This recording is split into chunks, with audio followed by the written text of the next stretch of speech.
Hey everybody, Brian Zane here, and it's time to give you my thoughts on the big SummerSlam PLE, which took place this past weekend in New Jersey. First time ever they went 2 nights with it, as similar to what they do at WrestleMania the last few years. And you know what? On second thought, never mind. Fuck it, we're not reviewing SummerSlam here on this channel. Let's start a new segment and call it Guest Host Raw. Whoa, time for guest hosts. Whoa, it's time for guest hosts. Whoa, love the guest hosts. I just want a guest host. That's right, it's time to shake things up again. Going forth for the time being, I am no longer reviewing current modern day shows. I'm not going to be looking at the current WWE PLEs anymore, none of the AEW pay-per-views for that matter, or anything from the current timeline.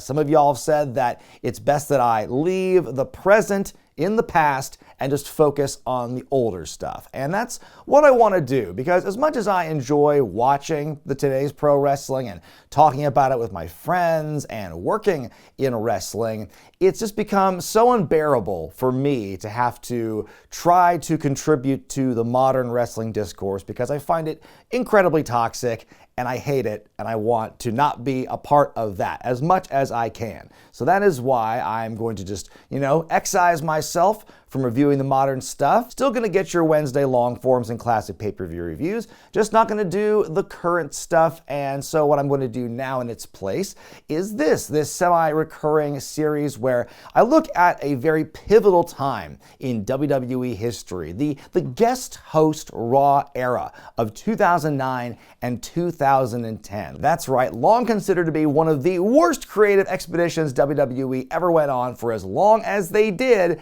this is gonna be a fun time to look back at this era, because I've always wanted to do a deep dive into the guest host period, but then it hit me recently, why don't, instead of trying to consolidate it into one video, we just take a little casual stroll week by week during that time, guest host by guest host, episode by episode, and just see what the fuss was all about in 2009 with this guest host concept WWE had. And we're going to be reviewing these shows in a slightly different way than I've been reviewing other classic reviews or pay-per-views. The scoring at the end is going to be a little bit different, and we are finally going to have a conclusive, exhaustive ranking at the end of all this as to who the best and the worst guest hosts truly were. Now, I know we all have our preconceived notions about the best and worst of the guest hosts, but that's the goal of this new series, is to look at each of them and just see where they all stack up in the grand scheme of things, and just see how these outsiders did.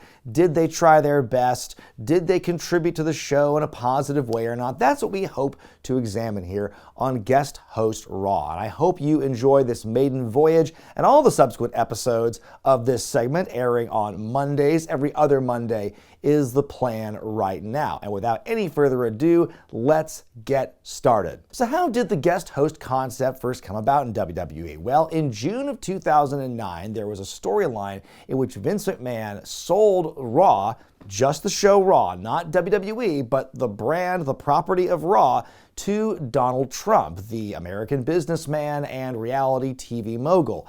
And so the idea was Trump bought Raw and he was going to turn it around and make it a big, welcome show for the fans. We're going to have a commercial, we're going to run Raw commercial free, and we're going to give everyone in the arenas their money back. So we had a commercial free episode of Raw where they did pepper commercials in on the sly. Boy, Mr. McMahon could not handle this. How, this is his business and Donald Trump is hemorrhaging money out of the Raw brand. You can't run a commercial free program. You can't, give the fans their money back. That's not capitalism. And so he decides in a panic, Mr. McMahon buys back Raw from Trump for double the money or whatever. So he regains control of Raw after like a week. But when Trump does buy the Raw stock, in real life, this does cause let's call it an unfavorable reaction with the WWE stock in the stock exchange. And so who knows what the long-term plan if there was one, was going to be for Trump as the owner of Raw, but for whatever reason, maybe it had to do with the stock market reaction, they decided to pedal back on it. And so Vince buys back Raw from Trump, but when Trump is there, he's touting all these big ideas, not just commercial-free Raws, not just giving people their money back, but also we're going to have exciting celebrity guest hosts here. And it's going to be great. We're going to get rid of the Raw general manager and replace him with guest hosts. And so when Vince buys Raw back from Trump, he's like, all these ideas are ridiculous.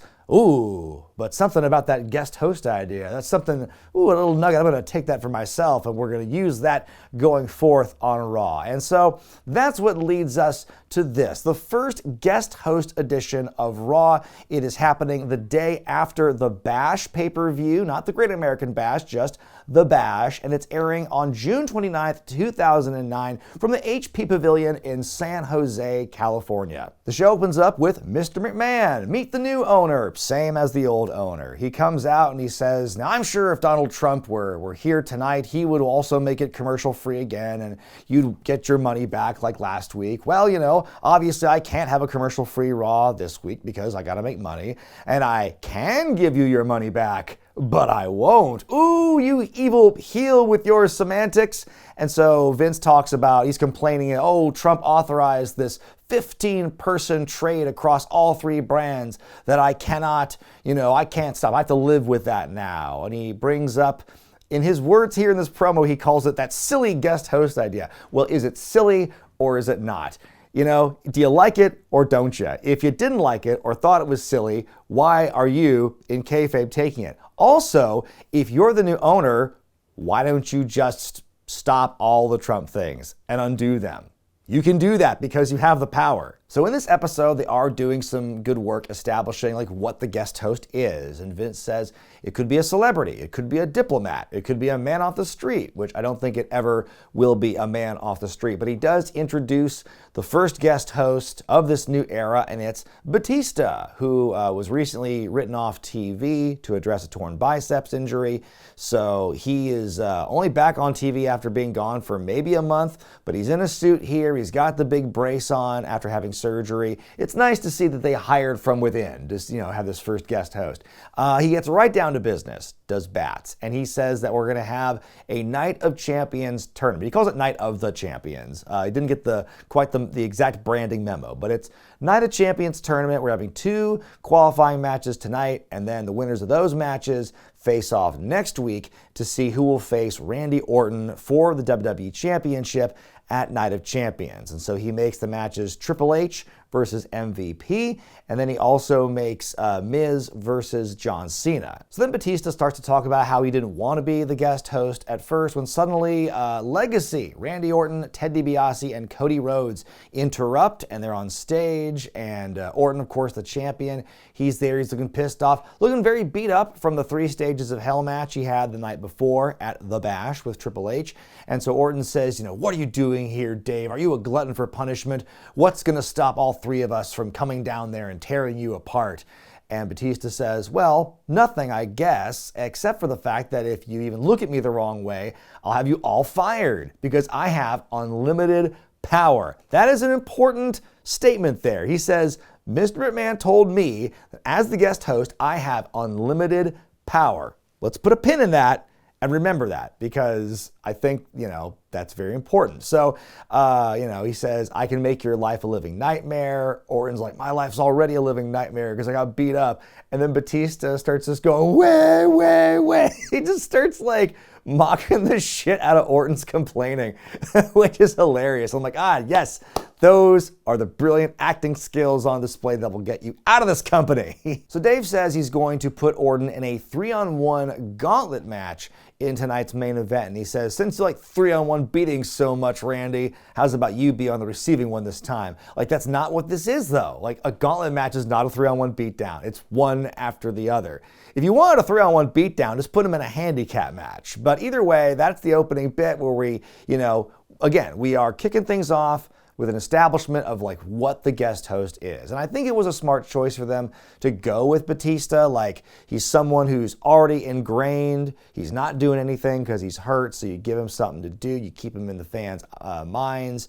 And he's already got, background with the characters on the show. So I think it makes sense. So we get a recap of that 3 stages of hell match from the Bash the night before. And then we go to our first Night of Champions tournament match as Triple H takes on MVP. I thought it was a very interesting choice to put 2 babyfaces against each other here, especially if you're putting any other babyface against Triple H. Like, that guy's going to look pretty pathetic in comparison because Triple H is extremely over as a good guy right now. And even though MVP is like getting over as a good guy, he's not on Triple H's level. And the main story of this match, MVP just works the leg of Triple H repeatedly because it's very taped up. It's a big target. It was a big target during the pay-per-view match the night before. So, at one point, MVP has the figure 4 locked in, and Triple H just powers out of it by going, ugh. And then later, goes for the pedigree.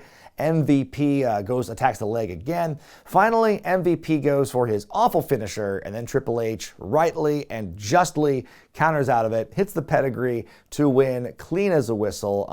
Again, it was like a fine match, pretty heatless because, again, it's face versus face. Not sure why you wouldn't have just wanted to put him against like another heel instead of, MVP. So I don't know. It just seemed kind of weird. It seemed kind of counterproductive. So the previous night at the Bash, Chris Jericho lost the Intercontinental title to Rey Mysterio, but later in the evening, he and Edge were added to the Unified Tag Title match at the last minute by Teddy Long. And in the end, it was those two who walked away with the belts. And so we see them making their way out for their first title defense in a rematch with the Colognes, who were the champions the previous night. Jericho's on the mic and says, even though he swore that he would never come back to Raw again, through his massive talent and prodigious abilities, he is back here in front of all of you hypocrites. I thought that was a great line because he is being a hypocrite by being back to Raw when he said he never would be. And boy, he really broke out the thesaurus for this promo too. He calls the fans like mucilatinous cretins that make up the audience and whatnot. It was great. Edge explains why and how everything happened the night before. He says, the Edge approached Jericho about forming a unified front because these guys have been held back due to management. So they stormed into Teddy Long's office and they demanded that they be put in the tag title match.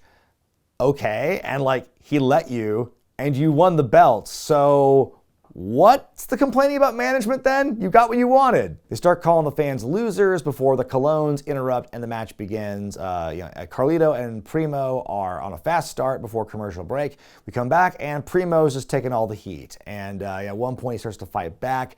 Jericho just knees him in the face to cut him off. Thought that was great. Goes for a running bulldog, but Primo fights out of it, makes the hot tag to Carlito. Really just valiant, good babyface fire in this hot tag from Carlito. A lot of cool near falls, close calls where you think they're going to regain the belts. But then Jericho and Primo fighting on the outside. I like this finish where Carlito's going for a springboard on the inside. Primo gets shoved into the ropes from the outside, so it causes this kind of messed up collision. That allows Edge to hit the spear on Carlito and win, and they retain. And I thought it was a really solid matchup.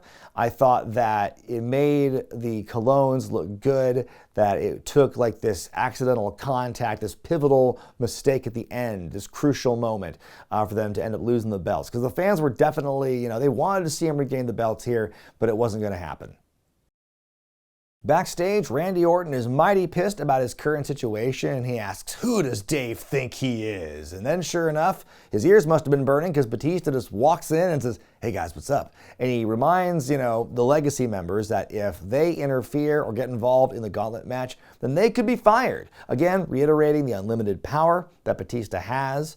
And even now, I feel that they are going to take that back or just have a very fluid definition of what unlimited power is. We get a hype package of The Miz and John Cena recounting their history, and brother, you have not seen the half of it as we are talking about this from 2009, but we've got that next Night of Champions matchup, The Miz versus John Cena. Hey, these two just had a singles match the night before at the pay-per-view. Isn't it so nice to get for free what you already already paid for. The Miz starts off with some strikes, but pretty soon it's all Cena for a while. Ultimately, Miz throws this cheap shot when the referee is ducked down that allows him to take over. It's so funny to look back and watch the Miz during this time period, like, again, kind of knowing what he's going to become. Like, imagine him as WWE champion wearing those ridiculous pants. I don't know if they're just like really poofy capris or just like extra large shorts. I don't know what you would call that because they go well below the knee,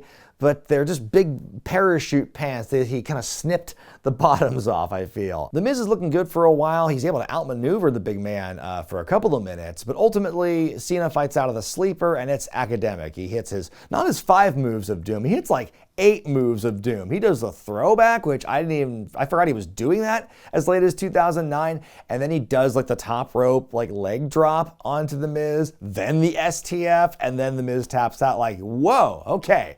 Like, I know Miz was playing a good heel in this matchup, but he didn't have to kill the poor kid.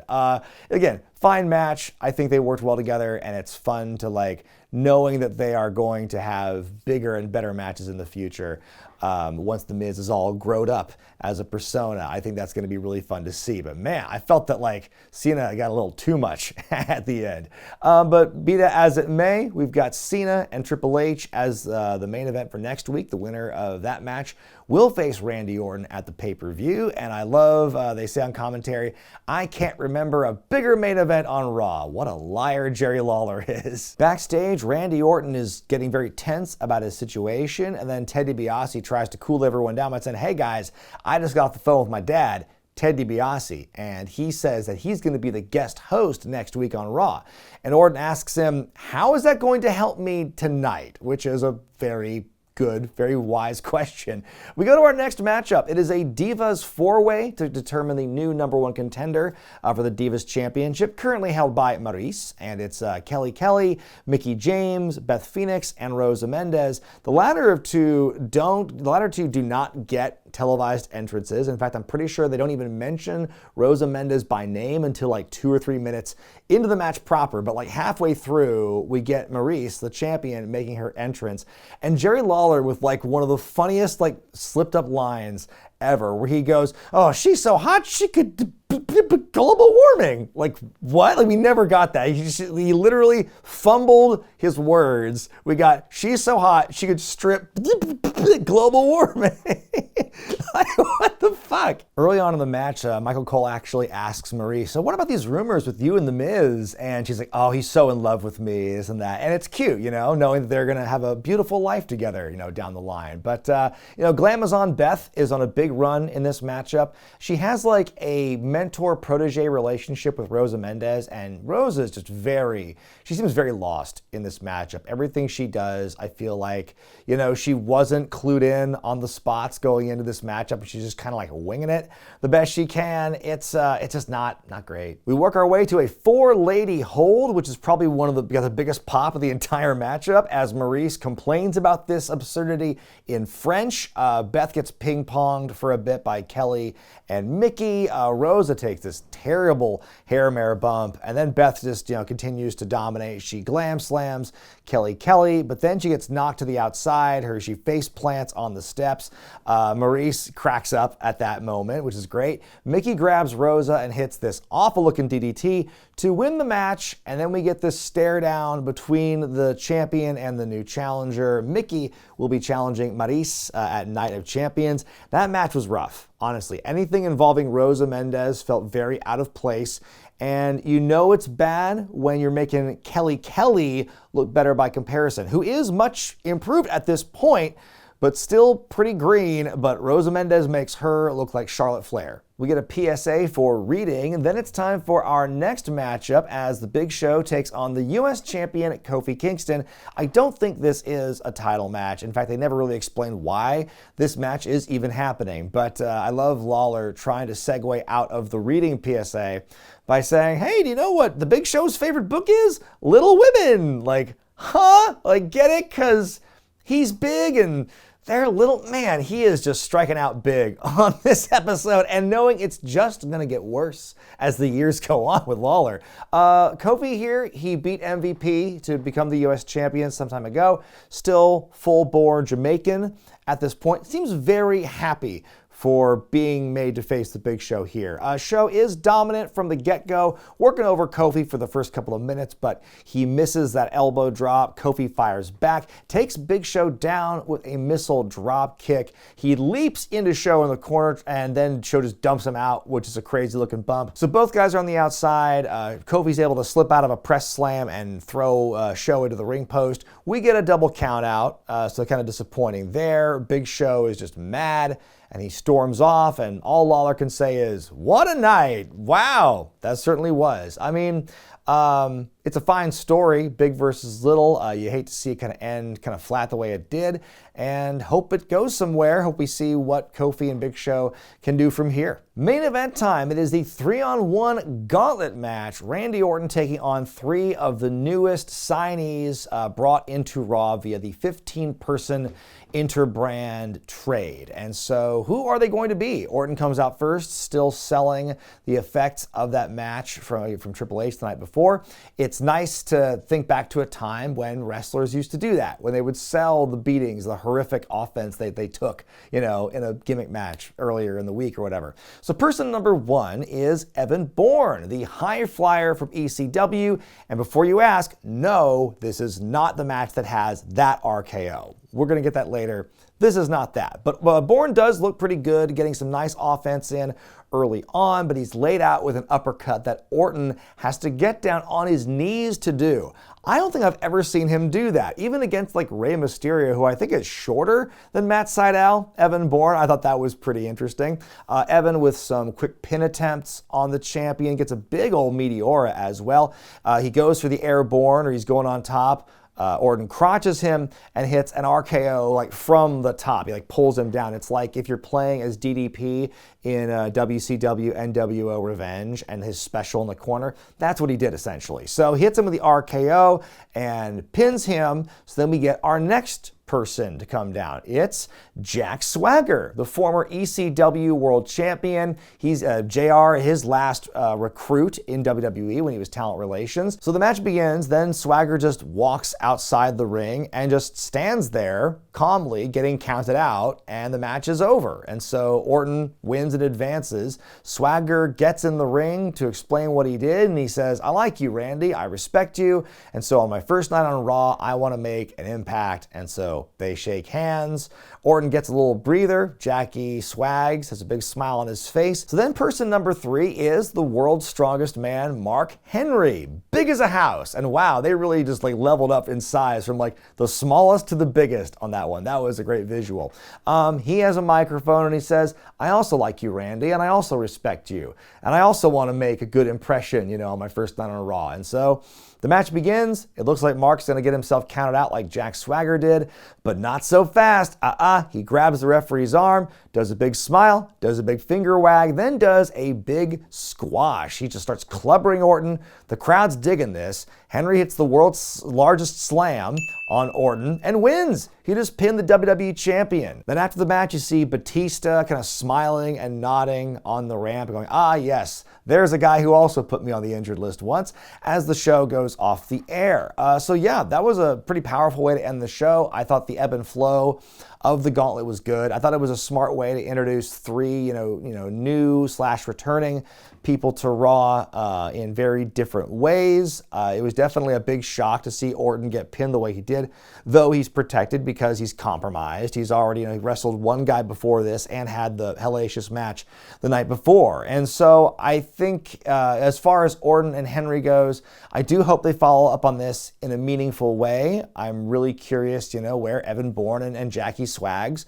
go from here as this new guest host era continues. So that was the first episode of the guest host era of Raw. And so now the question is, how will we rate and critique these shows? Well, I decided to do something a little bit different than the typical, 1 to 5 star rating for matches, letter grade at the end, like I do with my typical reviews. So for this series, we're going to grade the show on a 1 to 5 scale. We're going to grade the host on a 1 to 5 scale. We're going to list my picks for the best match or moment of the show and the worst match or moment. And we're just going to leave it at that. As far as what I thought of the episode itself, I'm going to give this episode of Raw a 2.5. I think it's a really good baseline episode for, what to expect in terms of, match quality, storyline quality. It seemed like it was a nice kind of middle of the road episode because there were plenty of okay matches. They set up a lot of stuff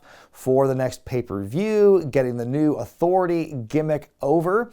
Again, playing it safe with their first choice of host, being Batista, who I will also give a 2.5 of 5. Again, I think he's very neutral on this one to me. He did a good job establishing the role and continuing the strife with, he and Orton, for example. Otherwise, just there to make a couple of those matches and just kind of like remind Orton about their beef.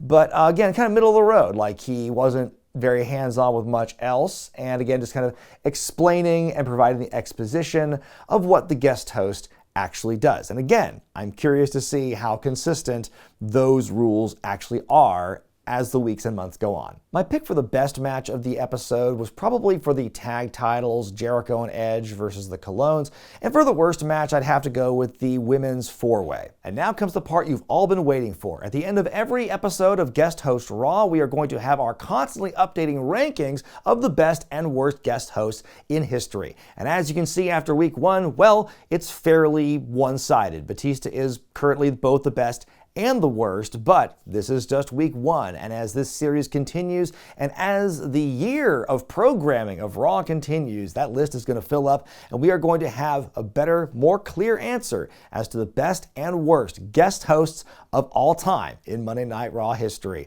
But what did you think of this first episode of Guest Host Raw? Let me know in the comment section below. Be sure to give the video a thumbs up if you like it, subscribe to the channel, hit that bell icon for all the notifications. I'm Brian Zane, and I'll see you next time.